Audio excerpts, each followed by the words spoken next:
കപ്പയും ഇനി ആ മീൻകറി കുറച്ച് കപ്പയിടാം. ബീട്രൂട്ട് തോരൻ, മത്തി ഫ്രൈ, പുളിശ്ശേരി. ഇപ്പോൾ ഇതാ 1 കപ്പ് തൈരാണ് കേട്ടോ. തൈര് നന്നായിട്ട് ഉടച്ചിടുക. ഇത് അധികം പുളിയില്ല കേട്ടോ. തൈര് എടുക്കുമ്പോൾ എപ്പോഴും പുളിയുള്ള തൈര് കൂടി മിക്സ് ചെയ്ത് എടുക്കുവാണെങ്കിൽ അത്രയ്ക്ക് നല്ലതാണ് കേട്ടോ. അപ്പോൾ ഞാൻ പുളി ഇല്ലാത്തത് കൊണ്ട് ഞാനിപ്പോൾ ഒരു തക്കാളിക്ക് ചേർക്കുന്നുണ്ട്. തൈര് നന്നായിട്ട് ഉടച്ചങ്ങ് മിക്സ് ചെയ്ത് ചേർക്കുക കേട്ടോ. ഇപ്പോൾ 1 കപ്പ് തൈരിന് ഏകദേശം ഒരു അരക്കപ്പോളം വെള്ളവും കൂടി ഒഴിക്കേണ്ടതാണ്. അത് കട്ടിയുള്ള തൈരായതുകൊണ്ടാണ് ഞാനിപ്പോൾ അരക്കപ്പ് വെള്ളം ഒഴിച്ചത്. നിങ്ങൾ കട്ടി കുറഞ്ഞ തൈരാണെങ്കിൽ ഇത്രയും വെള്ളം ഒഴിച്ചില്ലെങ്കിലും കുഴപ്പമില്ല കേട്ടോ. എപ്പോഴും പുളി കുറഞ്ഞ തൈരാണെങ്കിൽ എടുക്കുന്നതെങ്കിൽ ഉപ്പും കൂടി ഇട്ടിട്ട് നമ്മൾ ബാക്കിയെല്ലാം ചെയ്യുന്ന സമയത്ത് അല്പം പുളിപ്പ് ഇറങ്ങും. കുറച്ച് നേരം പുറത്ത് വെച്ചിരുന്നാൽ മതി കേട്ടോ. അപ്പം ഇവിടെ തൈര് എപ്പോഴും കിട്ടുമ്പോഴും തൈരിന് പുളിപ്പ് കുറഞ്ഞ തൈരാണ് കിട്ടുന്നത്. അപ്പം ഇതേപോലെ ഞാൻ ഉപ്പിട്ട് നമ്മൾ ബാക്കിയെല്ലാം ചെയ്യുന്ന സമയത്ത് ഇങ്ങനെ പുറത്ത് വെച്ച് വയ്ക്കുമ്പോൾ ഈ തൈരിന് കുറച്ചൊന്ന് പുളിപ്പ് ഇറങ്ങും. എന്നാലും ഞാനൊരു തക്കാളിക്കയും കൂടി ചേർക്കുന്നുണ്ട് കേട്ടോ. പുളിശ്ശേരിക്ക് വേണ്ടിയിട്ട് ഞാൻ കുറച്ച് സവാള, ഒരു ചെറിയ സവാള എടുത്ത് വെച്ചിട്ടുണ്ട്, ഒരു 3-4 പച്ചമുളക് എടുത്ത് വെച്ചിട്ടുണ്ട്, ഒരു അരമുറി തക്കാളി എടുത്ത് വെച്ചിട്ടുണ്ട്, വെളുത്തുള്ളി ഒരു 2 അല്ലി. ഉണ്ടാക്കുന്നത് മോര് കറിയാണ്. ഞാൻ ചട്ടിയിലാണ് മോര് കറി വയ്ക്കുന്നത് കേട്ടോ. ചട്ടി നന്നായിട്ട് കഴുകി വൃത്തിയാക്കി വെച്ചിട്ടുണ്ട്. ഇതിലേക്ക് നമുക്ക് ഓയിലൊക്കെ ഒഴിച്ച് കൊടുക്കാം. എണ്ണ നന്നായിട്ട് ചൂടാകുമ്പോൾ കുറച്ച് കടുക് ഇട്ട് കൊടുക്കാം കേട്ടോ. പൊട്ടിക്കൂടി തന്നെ കുറച്ച് ഉലുവ, കടുകൊക്കെ പൊട്ടി വന്നിട്ടുണ്ട്. ആ വെളുത്തുള്ളി കൊടുക്കാം കേട്ടോ. കൂടി തന്നെ ഒരു 2 കൂടി തന്നെ ഒരു 2 അല്ലി, 2 മുളക്. ഈ സമയത്ത് നമുക്ക് നമ്മുടെ സവാള ഇട്ട് കൊടുക്കാം. പച്ചമുളക്, തക്കാളി, അരമുറി തക്കാളിക്ക് എടുത്ത് വെച്ചിട്ടുണ്ട്, അത്, ഉപ്പും. തൈരിൽ നമ്മൾ കുറച്ച് ഉപ്പ് കൊടുത്തിട്ടുണ്ട്. എന്നാലും ഇതിലൊരു തക്കാളിയൊക്കെ ഒന്ന് നന്നായിട്ട് ഉടഞ്ഞ് ചേർന്ന് കേട്ടോ. ചെറിയ ചട്ടിയായതുകൊണ്ടാണ് കുടുങ്ങി വന്നിരിക്കുന്നത്. തക്കാളി നന്നായിട്ട് വെന്ത് ഉടയണം കേട്ടോ. അതാണ് എൻ്റെ ഒരു കണക്കെന്ന് പറയുന്നത്. എങ്കിൽ ആ പുളിപ്പൊക്കെ ഒന്ന് ഇറങ്ങുള്ളൂ. ഇനി നമുക്ക് കുറച്ച് പൊടികൾ ചേർത്ത് കൊടുക്കാം. മഞ്ഞൾപ്പൊടി, ഒരു 1/4 ടീസ്പൂൺ കാശ്മീരി മുളക് പൊടി കേട്ടോ. പേരിന് മാത്രം കായപ്പൊടി കേട്ടോ. ഫ്ലെയിം തീരെ കുറച്ചൊന്നും നമ്മൾ ഈ കലക്കി വെച്ചേക്കുന്ന തൈര് മോരാക്കിയിട്ടില്ലേ, അത് അവരവരുടെ ഇഷ്ടത്തിനനുസരിച്ചിട്ട് നമ്മുടെ കട്ടി കൂട്ടുകയോ കുറയ്ക്കുകയോ ഒക്കെ ചെയ്യാം. തൈര് ഒഴിച്ചതിന് ശേഷം തിളപ്പിക്കാൻ നിൽക്കരുത് കേട്ടോ. ഒന്ന് ചൂടാക്കി അങ്ങ് എടുക്കുക. നമ്മുടെ മോരുകറിയൊക്കെ ഒന്ന് നന്നായിട്ട് ചൂടായി വന്നിട്ടുണ്ട്. ഞാൻ പറഞ്ഞല്ലോ ചട്ടി ആയതുകൊണ്ട് പെട്ടെന്ന് ചൂടായി വരും. ഇതിപ്പോൾ ഇത്ര മതി, നമുക്കിപ്പോൾ മാങ്ങി വയ്ക്കാം. ഇനി ഒരു തോരൻ വയ്ക്കണ്ടേ. തോരൻ വയ്ക്കാൻ വേണ്ടിയിട്ട് ഒരു ഇരുമ്പിച്ചട്ടി ഞാൻ അടുപ്പത്ത് വെച്ചിട്ടുണ്ട്. അതൊന്ന് നന്നായിട്ട് ചൂടായി വരട്ടെ കേട്ടോ. ചട്ടി ചൂടാവുന്ന സമയത്ത് നമുക്ക് കുറച്ച് ഓയിലും ഒഴിച്ച് കൊടുക്കാം. നിങ്ങൾ ഈ ഓയിൽ ഒഴിക്കുമ്പോൾ നിങ്ങൾക്ക് ഏത് ഓയിൽ വേണമെങ്കിലും ഒഴിക്കാൻ കേട്ടോ. മോര് കറിക്കാണെങ്കിലും എന്തോനാണെങ്കിലും നിങ്ങൾ ഏത് ഓയിലാണ് കൂടുതൽ യൂസ് ചെയ്യുന്നത് അത് യൂസ് ചെയ്യാം കേട്ടോ. ഓയിലൊന്ന് നന്നായിട്ട് ചൂടായി വരുന്ന സമയത്ത് നമുക്ക് കടുക് ഇട്ട് കൊടുക്കാം. ഇത് ഞാൻ എടുത്ത് വെച്ചിരിക്കുന്നത് ബീട്രൂട്ടാണ്. ബീട്രൂട്ട്, സവാള, ഒരു 3 അല്ലി വെളുത്തുള്ളി, ഒരു ചെറിയ പീസ് ഇഞ്ചി, 2 പച്ചമുളക്. കടുക് പൊട്ടി തുടങ്ങിയിട്ടുണ്ട്. ഇതിലേക്ക് ഒരു 2 കറിവേപ്പിലയും ഒരു വറ്റൽമുളകും കൂടെ നമുക്ക് പിച്ചിಯನ್ನು ഇട്ട് കൊടുക്കാം. എന്നിട്ട് ഇതിലേക്ക് ഇട്ടതിന് ശേഷം നന്നായി മിക്സ് ചെയ്യുക. നിങ്ങളൊന്നിൽ കൊത്തി എരിയുകയോ അല്ലെങ്കിൽ ചോപ്പറിലോട്ടൊന്ന് ചോപ്പ് ചെയ്യുകയോ ചെയ്യുക കേട്ടോ. ഞാൻ എല്ലാം കൂടി ഒരുമിച്ചങ്ങ് ഇട്ടേക്കാണ്. എന്നാൽ എന്നിട്ട് ഇതൊന്ന് നന്നായിട്ട് മിക്സ് ചെയ്യുക. നമ്മുടെ തോരനൊക്കെ ഒന്ന് ആയിട്ടുണ്ട് കേട്ടോ. ഇത്ര ഇരുന്നാൽ മതി. ഒരുപാട് ഇട്ട് ഇങ്ങനെ വേവിച്ച് എടുക്കണ്ട കേട്ടോ. തോരനൊക്കെ നമുക്ക് ബീട്രൂട്ടൊന്നും ഒരുപാടിട്ട് വേവിക്കേണ്ട ആവശ്യമില്ല. അപ്പോൾ അതിലേക്ക് നമുക്ക് കുറച്ച് കാര്യങ്ങൾ കൂടി ചേർക്കാം. തേങ്ങ, ഏകദേശം ഒരു അരക്കപ്പോളം തേങ്ങ ഞാൻ എടുക്കുന്നുണ്ട് കേട്ടോ. പിന്നെ ഇതിലേക്ക് ഇടുന്നത് മഞ്ഞൾപ്പൊടി, ഒരു 1/4 ടീസ്പൂൺ മഞ്ഞൾപ്പൊടി, ഒരു 1/4 ടീസ്പൂൺ തന്നെ ചെറിയ ജീരകം. ഇപ്പോൾ ഇത് മതി. നമുക്ക് ഗ്യാസ് ഓഫ് ചെയ്ത് കൊടുക്കാം കേട്ടോ. ഗ്യാസ് ഓഫ് ചെയ്യേണ്ട, നമുക്ക് അടുത്ത പരിപാടി ചെയ്യാം.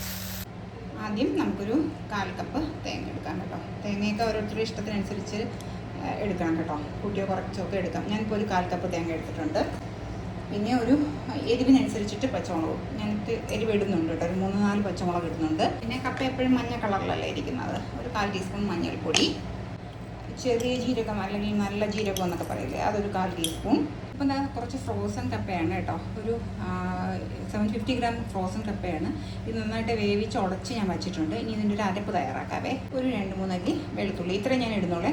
ഇത് ഇട്ടിട്ട് നമുക്കിതൊന്ന് ഒതുക്കി എടുത്തിട്ട് വരാം. ഇതെല്ലാം ഒതുക്കി എടുത്തിട്ടുണ്ട്. ഇതേപോലെ ഒതുക്കി എടുത്താൽ മതി കേട്ടോ. എന്നിട്ട് ഇത് നമുക്ക് കപ്പയിലോട്ടൊന്ന് ഇട്ട് കൊടുക്കാം. ഇതാ കപ്പ ഇടിച്ചിട്ടുണ്ട്. കപ്പയിൽ കുറച്ച് ഉപ്പ് കുറവായിരുന്നു, അതായത് കുറച്ച് ഉപ്പും കൂടി ഇട്ടത് കേട്ടോ. ഞാൻ ഉപ്പിട്ടാണ് വേവിച്ചത്, എന്നാലും ഉപ്പ് കുറവായിരുന്നു. അപ്പോൾ ഇതാ ഇത് ഇതേപോലെ ഇട്ട് കൊടുത്തിട്ടുണ്ട്. ഇനി അരപ്പൊന്ന് വേകണം. അപ്പം ഞാനൊരു 2-3 ടേബിൾ സ്പൂൺ വെള്ളം, 2-3 ടേബിൾ സ്പൂൺ വെള്ളം, മിക്സി കഴുകിയ വെള്ളം വെച്ചിട്ട് ചെറിയ തീയിൽ ഇതിനെ ഒന്ന് അടച്ച് വെച്ചേക്കാം കേട്ടോ. ആ കൂട്ടത്തിൽ തന്നെ ഒരു 2 തണ്ട് കറിവേപ്പിലയും കൂടെ ഇട്ട് കൊടുക്കാം. കപ്പ എന്താ ഇപ്പം ആവിയൊക്കെ നന്നായിട്ട് ഇറങ്ങി വന്നിട്ടുണ്ട്. കപ്പ നമുക്ക് ഇതിലോട്ടൊന്ന് ഉടച്ച് ചേർത്ത് കൊടുക്കാം. കപ്പയൊക്കെ ഞാൻ നന്നായിട്ട് ഇളക്കി എടുത്ത് വെച്ചിട്ടുണ്ട്. നന്നായിട്ട് ഉടഞ്ഞ് നല്ല വെന്നീറായ കപ്പ എന്നൊക്കെ പറയില്ലേ, അതേപോലെ നല്ല കപ്പ കേട്ടോ, നല്ലതുപോലെ വന്നിട്ടുണ്ട്. ഇനി നമുക്ക് ഇതിനെ മാറ്റാം. ഇത് നിങ്ങൾ കടുക് താളിക്കണമെങ്കിൽ താളിക്കാം. ഞാനിത് കടുകൊന്നും താളിക്കുന്നില്ല കേട്ടോ. അപ്പോൾ ഇത് മതി, നമുക്ക് മാറ്റാം. വേണ്ടിയിട്ട് ഞാൻ ഒരു കപ്പും 1/4 കപ്പും കൂടി തേങ്ങ എടുത്ത് വെച്ചിട്ടുണ്ട്. ഇതിലേക്ക് കുറച്ച് വെള്ളം ഒഴിച്ചിട്ട് നമുക്ക് ഇതിനെ നല്ല ഫൈനായിട്ട് എടുക്കാം. കാരണം ഇതിൻ്റെ തേങ്ങാപ്പാൽ എടുക്കുന്നതിന് വേണ്ടിയിട്ടാണ് കേട്ടോ. ചട്ടിയിലാണ് ഞാൻ മീൻ വെക്കുന്നത്. ആ തേങ്ങാപ്പാൽ ഫുള്ളായിട്ട് ഞാൻ ഇതിലേക്ക് ഒഴിച്ചു കൊടുത്തിട്ടുണ്ട് കേട്ടോ. ചട്ടിയിലേക്ക് ഒഴിച്ചു കൊടുത്തിട്ടുണ്ട്. ഇതിലേക്ക് വേണ്ടിയിട്ടുള്ള പൊടികളൊന്ന് മിക്സ് ചെയ്തെടുക്കാം കേട്ടോ. ഇങ്ങനെ മിക്സ് ചെയ്താണ് ഞാൻ എടുക്കുന്നത്. സാധാ എരിവുള്ള മുളക് പൊടി 2 ടീസ്പൂണാണേ. മഞ്ഞൾപ്പൊടി 1/4 ടീസ്പൂൺ, പിന്നെ മല്ലിപ്പൊടി 1/4 ടീസ്പൂൺ കേട്ടോ. ഒരല്പം വെള്ളം ഒഴിച്ചിട്ട് നന്നായിട്ട് മിക്സ് ചെയ്തെടുക്കുക കേട്ടോ. പിന്നെ ചിലർ മല്ലിപ്പൊടി ഇടാറില്ല, പക്ഷേ മല്ലിപ്പൊടി ഇട്ട് കഴിഞ്ഞാൽ കറിക്കൊരു കുറുക്കം, അതായത് ഒരു തിക്നെസ് കിട്ടും. പിന്നെ ടേസ്റ്റും വ്യത്യാസമുണ്ട് കേട്ടോ. നമ്മളങ്ങോട്ടൊക്കെ മല്ലിപ്പൊടി ഇട്ടാണ് കറി വെക്കുന്നത്. അപ്പോൾ ഇതാ നന്നായിട്ട് വെച്ചിട്ടുണ്ട്. ഇതിന് നമുക്ക് ഈ തേങ്ങാപ്പാലിൻ്റെ കൂട്ടില്ലേ അതിലേക്ക് ഒഴിച്ചു കൊടുക്കാം. തേങ്ങാപ്പാലെന്ന് വെച്ചാൽ നമ്മൾ 1-ാം പാലും 2-ാം പാലും എല്ലാം കൂടി മിക്സ് ചെയ്തെടുത്തേക്കുന്നതുകൊണ്ട് ഇത് പിരിയത്തൊന്നുമില്ല കേട്ടോ. പിന്നെ ഞാൻ എടുത്ത് വെച്ചേക്കുന്നത് ഒരു ചെറിയ പീസ് ഇഞ്ചിയും 2 അല്ലി വെളുത്തുള്ളിയും കൂടി ഇട്ടതാണ്, അതും കൂടി എടുക്കാം കേട്ടോ. പിന്നെ ഒരു 2-3-4 പീസ് മുരിങ്ങാക്കോൽ കേട്ടോ. ഇത് ഫ്രോസൺ മുരിങ്ങാക്കോൽ ഇവിടെ ഇരുന്നതാണ് കേട്ടോ. നല്ല ഫ്രഷ് ഉണ്ടെങ്കിൽ അതിൽ കേട്ടോ. ഒരു 1/2 മുറി മാങ്ങ കേട്ടോ. പുളിപ്പിന് മാങ്ങയും 1 അല്ലി നമ്മുടെ കുടംപുളിയും കൂടി ഇട്ടിട്ടുണ്ട് കേട്ടോ.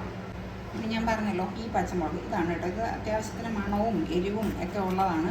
അപ്പോൾ ഇത് ഞാൻ ഇടുന്നുണ്ട്. നിങ്ങൾ സാധാ നോർമൽ പച്ചമുളക് ഇട്ടാലും മതി കേട്ടോ. എന്നിട്ട് ഇതൊന്ന് ചെറുതായിട്ട് കട്ട് ചെയ്ത്, പിന്നെ നമ്മൾ ഇതുവരെയും ഇതിൽ ഉപ്പ് ഇട്ട് കൊടുത്തിട്ടില്ല. ആവശ്യത്തിനുള്ള ഉപ്പ് ഇട്ടു.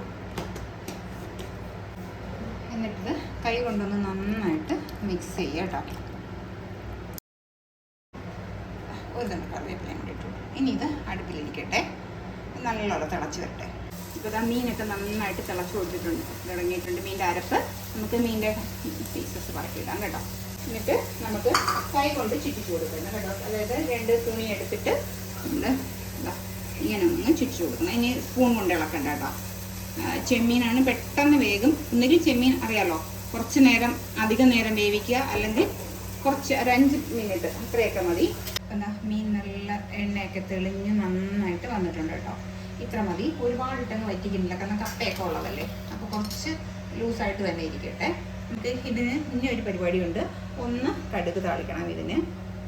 നമുക്ക് കടുക് താളിക്കാനായിട്ട് ഞാൻ ഫിഷ് ഫ്രൈ ചെയ്യാനായിട്ട് ഉള്ള പാനിൽ തന്നെ കടുകും താളിക്കാൻ എടുക്കുന്നുണ്ട് കേട്ടോ. കുറച്ച് ഓയിലും ഒഴിച്ച് കൊടുക്കാം. അത് ചൂടായി വരട്ടെ. എണ്ണ ചൂടാവുന്ന സമയത്ത് നമുക്ക് ആവശ്യത്തിന് കടുക് ഇട്ട് കൊടുക്കാം. അപ്പോൾ കടുക് നന്നായിട്ട് പൊട്ടി വന്നിട്ടുണ്ട്. ഇനി നമുക്ക് ചെറിയ ഉള്ളി കേട്ടോ. ഉള്ളി ഒന്ന് നന്നായിട്ട് മൂത്ത് വരട്ടെ കേട്ടോ. നല്ല മൂത്ത് തുടങ്ങിയിട്ടുണ്ട് കേട്ടോ. ഇതേപോലെ നന്നായിട്ട് മൂത്ത് വരണം. നല്ല ബ്രൗൺ ഷെയ്ഡിലോട്ട് ചെറിയ ഉള്ളി മാറണം. സവാള ഇടുന്നതിനേക്കാളും നല്ല ടേസ്റ്റും ചെറിയ ഉള്ളി ഇട്ട് കടുക് വറുക്കുന്നതാണ് കേട്ടോ. ഇനി നമ്മൾ വേറൊരു കാര്യം കൂടി ചേർക്കുന്നത്, നമ്മൾ നേരത്തെ കാശ്മീരി മുളക് പൊടി ഇട്ടെടുത്തിരുന്നു. ഒരു 1/4 ടീസ്പൂൺ, ഒരു കളറ് കിട്ടുന്നതിന് വേണ്ടിയിട്ട് കാശ്മീരി മുളക് പൊടി കേട്ടോ. അത് ആ ഓയിലിട്ട് ഒന്ന് നന്നായിട്ട് മുപ്പിച്ച് മതി. നമുക്ക് മീനിലോട്ട് ഒഴിച്ച് കൊടുക്കാം. എന്നിട്ട് ഇതൊന്ന് അടച്ചങ്ങ് വെച്ച് കൊടുക്കണം. അപ്പോൾ ആ മണമൊക്കെ അതിലിരുന്നൊന്നും ഇറങ്ങും. എന്നിട്ട് നമ്മളിപ്പോഴേ എടുത്ത് ഓപ്പൺ ചെയ്യേണ്ട കേട്ടോ. അടച്ചു വെച്ചു. ഫിഷ് ഫ്രൈ ചെയ്ത് തന്നെ ആ പാനിൽ തന്നെ ഞാൻ കുറച്ച് ഓയിലും കൂടി ഒഴിച്ച് കൊടുത്തിട്ടുണ്ട്. അതിലേക്ക് കുറച്ച് കറിവേപ്പിലയും ചെയ്യും. ഫിഷ് ഫ്രൈ ചെയ്യാൻ വേണ്ടിയിട്ട് മത്തിയാണ് ഇട്ടിരുന്നത്. ചെറിയ മത്തി ഉണ്ടല്ലോ, അതാണ് ഇട്ടിരുന്നത്.